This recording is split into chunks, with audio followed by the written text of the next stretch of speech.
Buscar a admiração alheia enquanto tentamos nos aproximar de Deus é uma contradição que simplesmente não funciona. Jesus deixa isso bem claro desde o início: a oração não foi feita para exibição. Quando rezamos visando aplausos, esse é o único reconhecimento que receberemos. Mas ele não para por aí.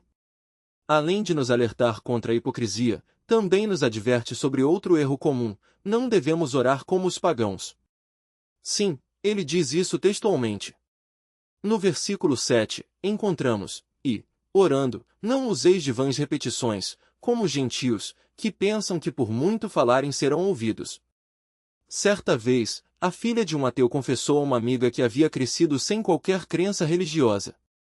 Não acredito em Deus, declarou, mas em seguida, com um tom quase melancólico, completou: no entanto, outro dia encontrei um antigo livro alemão com uma oração e, se o Deus daquela prece existir, acho que poderia acreditar nele.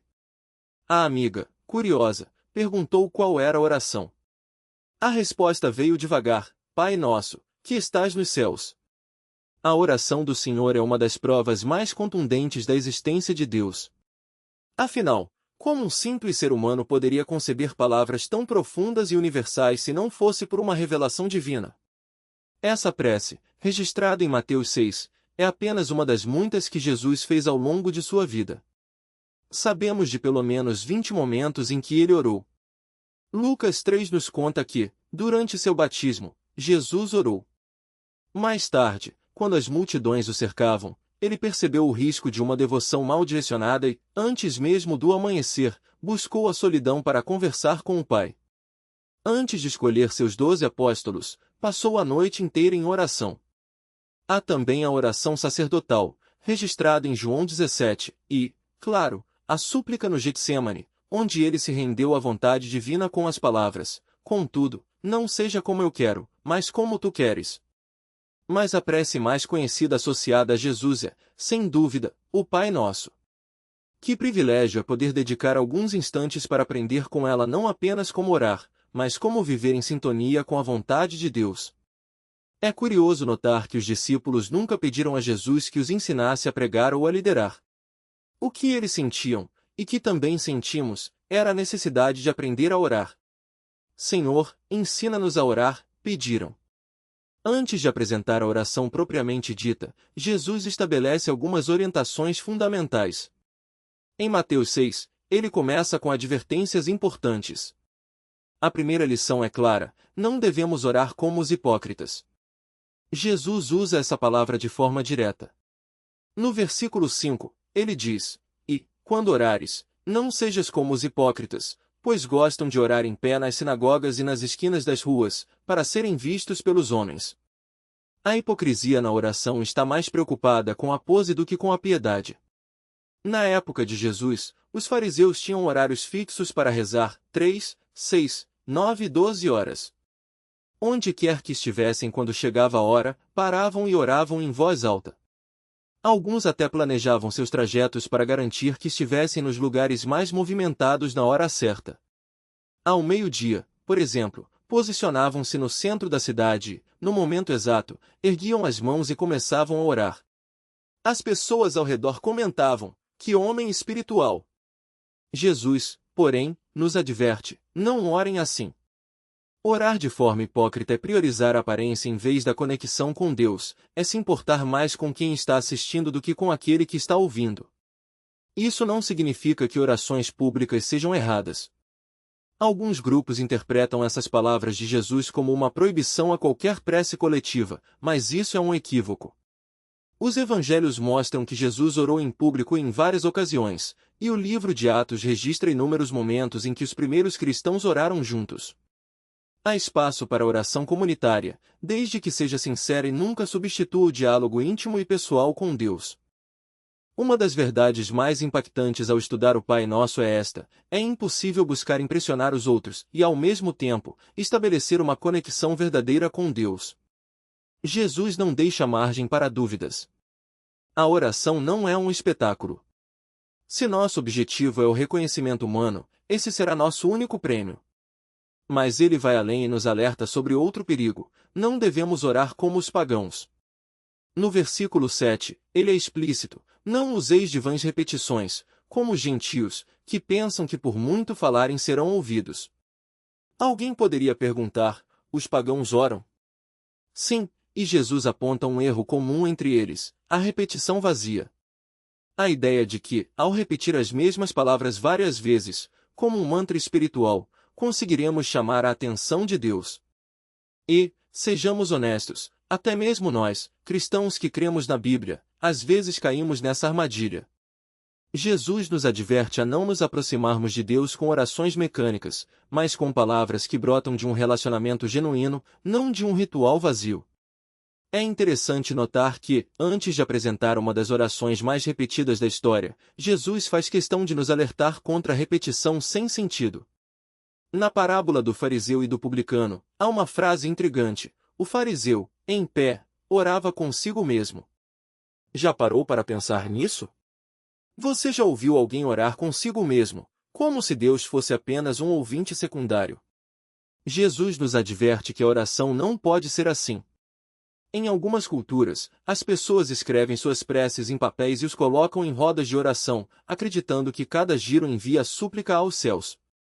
Quanto mais voltas, mais orações, isso é repetição vazia.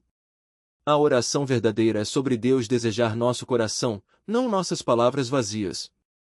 Por isso, Jesus nos dá esses avisos: não orem como os hipócritas. Não orem como os pagãos. Agora, observe a estrutura dessa oração. Quando analisamos seu significado, descobrimos uma teologia profunda. Os 3 primeiros pedidos destacam a grandeza de Deus, seu nome, seu reino, sua vontade.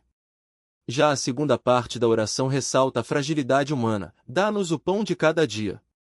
Perdoa-nos as nossas dívidas. Não nos deixes cair em tentação. Livra-nos do mal. A primeira metade é teu, teu, teu.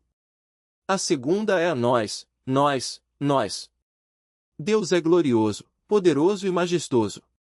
Nós, por outro lado, somos cheios de necessidades e limitações. Que privilégio é poder chegar a Deus com uma oração que reconhece essa verdade. E essa estrutura nos lembra que toda oração autêntica nasce e termina na grandeza de Deus. Não é por acaso que Jesus nos ensina a começar com Pai Nosso, que estás nos céus, santificado seja o teu nome, e a encerrar com pois teu é o reino, o poder e a glória para sempre. Entre esses 2 momentos de adoração, ele nos conduz por um caminho que toca cada dimensão da nossa existência, nossas necessidades, nossos relacionamentos, nossas lutas. Observe como a oração do Pai Nosso funciona como um espelho da vida cristã. Primeiro, ela nos leva a olhar para cima, para Deus, sua santidade e seu senhorio. Depois, nos convida a olhar para dentro, para nossas prioridades, nossos erros e nossas dependências. Por fim, nos direciona para fora, para as pessoas ao nosso redor e os perigos que nos cercam. É um ciclo completo. Começamos em Deus, passamos por nós e retornamos a Ele, agora com a certeza de que tudo o que vivemos está sob seu cuidado. E aqui está a beleza dessa sequência: ela não apenas organiza nossa oração, mas também ordena nosso coração. Quando iniciamos com louvor, lembramos que Deus não é um gênio da lâmpada pronto a atender nossos desejos, mas o Criador soberano que merece nossa reverência. Quando pedimos venha o teu reino, reconhecemos que nossa vontade deve se curvar à dele, não o contrário.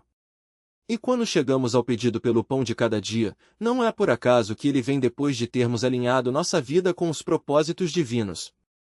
Deus não nos dá o que queremos, ele nos dá o que precisamos, no momento certo, para cumprir seus planos.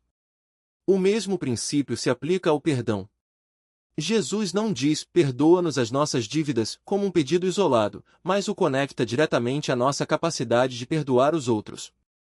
Por quê? Porque o perdão não é apenas uma questão espiritual, mas uma prática que molda nosso caráter e nossos relacionamentos. Se guardamos mágoas, elas nos aprisionam; se liberamos perdão, somos libertos. E essa dinâmica não é opcional, é parte essencial da vida com Deus. Como disse C.S. Lewis, perdoar é libertar um prisioneiro e descobrir que o prisioneiro era você. Quando chegamos à petição não nos deixes cair em tentação, estamos reconhecendo uma verdade dura: somos frágeis. A tentação não é um sinal de fraqueza espiritual, mas uma realidade da condição humana. O que faz a diferença não é nossa força, mas nossa dependência. Por isso, o pedido não é "não me deixe ser tentado", mas "não me deixe cair". É um clamor por proteção ativa, por um Deus que segura nossa mão quando o chão parece se abrir sob nossos pés. E então, como um círculo que se fecha, voltamos ao louvor, pois teu é o reino, o poder e a glória. Não é um simples encerramento, mas uma declaração de fé. Depois de apresentarmos nossas necessidades, nossas falhas e nossos medos, afirmamos que, no fim, tudo pertence a Ele. O reino não é nosso. O poder não é nosso. A glória não é nossa. E isso é libertador. Porque quando entendemos que Deus é o centro, deixamos de carregar o peso de tentar controlar tudo. Ele é quem sustenta, quem perdoa, quem protege e quem governa. Essa oração, tão simples em suas palavras, é profunda em sua sabedoria. Ela nos ensina que a vida de oração não é uma lista de pedidos aleatórios, mas um diálogo com o Pai que começa e termina em sua grandeza. E o mais incrível é que, ao segui-la, descobrimos que nossas necessidades mais urgentes, o pão, o perdão, a proteção, são atendidas não porque as colocamos em primeiro lugar, mas porque as colocamos no lugar certo, depois de Deus. Promessa de Deus. Afinal, se Ele diz que todos que pedem recebem, por que duvidamos que Ele cumprirá sua palavra? A verdade é que muitas vezes transformamos a oração em um ritual vazio, em vez de um relacionamento vivo. E quando não vemos respostas imediatas, logo concluímos que Deus não ouviu, ou pior, que não se importa. Mas Jesus não nos deixou margem para dúvidas. Ele não disse, às vezes, quem pede recebe ou quem busca talvez encontre. Não. Ele afirmou com clareza, todos que pedem, recebem, todos que buscam, encontram, todos que batem, terão a porta aberta. Isso não significa que Deus é um gênio da lâmpada, pronto para atender a qualquer capricho nosso. Significa que Ele é um pai que sabe o que é melhor para seus filhos e que responde segundo sua sabedoria, seu amor e seu tempo perfeito. Há uma história antiga sobre um homem que orava todos os dias pedindo a Deus que o fizesse ganhar na loteria. Depois de anos sem resposta, ele finalmente clamou: Senhor, por que não me ouves? Eu oro tanto e nunca ganho. Então, ouviu uma voz do céu: Meu filho, pelo menos compra o bilhete. A lição é simples: Deus não nos dá o que não estamos dispostos a buscar. Ele não abre portas que não estamos dispostos a bater. E não responde a pedidos que nunca fazemos. Mas aqui está a beleza da promessa: quando pedimos, buscamos e batemos com fé, Deus age. Não porque merecemos, mas porque Ele é fiel. Não porque nossas palavras são perfeitas, mas porque nosso coração está voltado para Ele. E isso nos leva a uma pergunta essencial: como estamos pedindo? Estamos apenas recitando palavras ou estamos realmente crendo que o Pai Celestial nos ouve? Jesus não nos ensinou a orar como um dever religioso, mas como um convite para uma conversa íntima. Quando dizemos Pai Nosso, estamos reconhecendo que Ele é nosso provedor, nosso perdão, nosso refúgio. Quando pedimos o pão nosso de cada dia, estamos admitindo nossa dependência dele. Quando clamamos livra-nos do mal, estamos declarando que só Ele tem o poder de nos proteger. E quando dizemos venha o teu reino, estamos colocando sua vontade acima da nossa. A oração, então, não é um monólogo, mas um diálogo. Não é um pedido frio, mas um encontro caloroso. Não é uma fórmula mágica, mas um relacionamento de confiança. E é por isso que Jesus nos convida a pedir, buscar e bater, não como um ritual, mas como um ato de fé. Porque quando oramos assim, não estamos apenas apresentando nossas necessidades, estamos reconhecendo que Ele é a fonte de todas as respostas. E se você ainda hesita em orar, lembre-se, Deus não está esperando que você seja perfeito para se aproximar dele. Ele está esperando que você seja sincero. Ele não exige palavras eloquentes, mas um coração humilde. Ele não busca quem tem mais fé, mas quem está disposto a confiar. Porque no fim das contas, a oração não é sobre nós, é sobre Ele. É sobre um pai que se alegra em ouvir seus filhos, que se compadece de nossas fraquezas e que prometeu: peça, e lhe será dado, busque, e encontrará, bata, e a porta lhe será aberta. Então, hoje, não deixe essa oportunidade passar. Não permita que o medo, a dúvida ou a vergonha o impeçam de se achegar a Deus. Ele já abriu a porta. Ele já estendeu o convite. Agora, cabe a você dar o primeiro passo, e pedir, buscar, bater. Porque quem faz isso nunca volta de mãos vazias. Lugar. A oração é um diálogo íntimo entre você e o Pai. É ali, no silêncio do seu quarto, no trajeto para o trabalho, na quietude da madrugada, que Deus espera por você. Não delegue essa conversa. Não espere que outros carreguem o peso das suas súplicas ou a alegria das suas gratidões. A oração pessoal é o alicerce de tudo mais, sem ela, até mesmo as orações em grupo perdem a força, porque faltará a autenticidade que só nasce quando um coração se abre diante de Deus sem intermediários. A segunda lição é esta: quando oramos, devemos orar com confiança. Jesus não nos ensina a pedir com hesitação, como se Deus fosse um juiz relutante ou um banqueiro avarento. Ele nos mostra um Pai que já está de braços abertos, pronto para dar, não migalhas, mas boas coisas.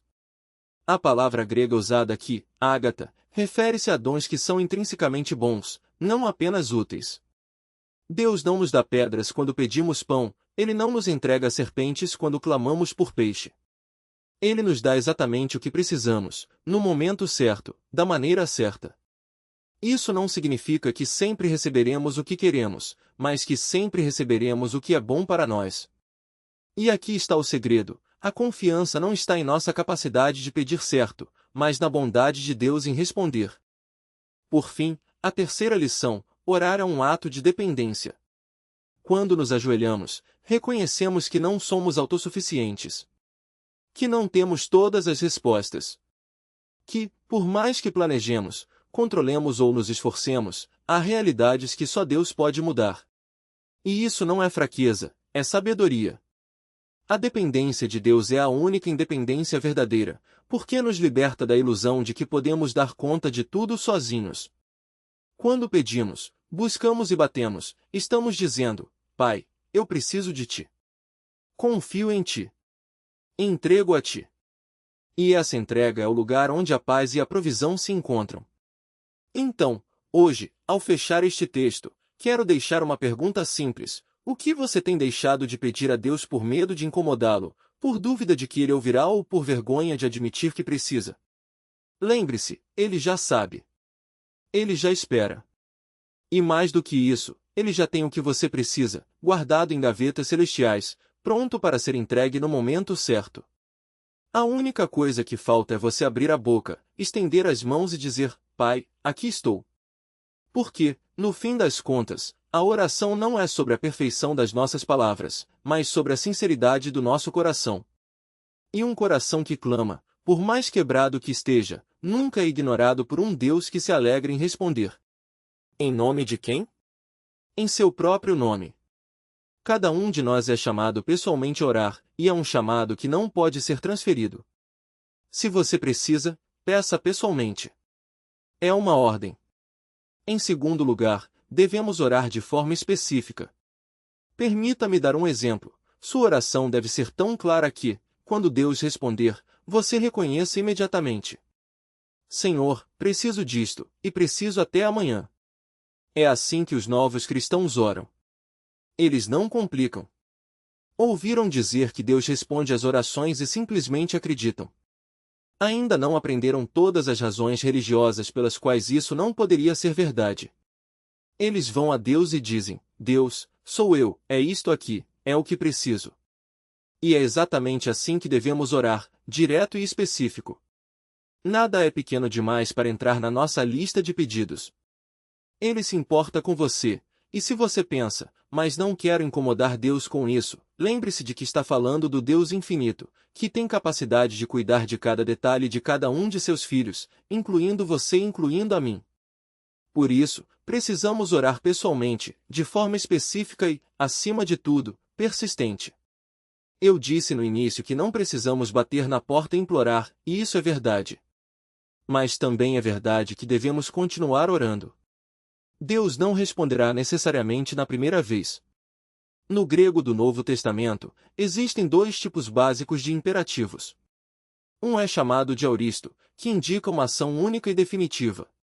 Por exemplo, se você está no carro dando instruções ao motorista e diz, pare naquele sinal, a palavra pare é um imperativo, mas nesse contexto é um aoristo, uma ação que acontece uma única vez. Agora, se você dissesse, não se esqueça de parar em todos os sinais, estaria usando um imperativo no presente, indicando uma ação contínua. Sabe qual tipo de imperativo Jesus usa neste trecho? Todos os três verbos, pedir, buscar e bater, estão no presente contínuo. Poderiam ser traduzidos assim: continuem pedindo, continuem buscando, continuem batendo. Nunca parem de pedir. Nunca parem de buscar.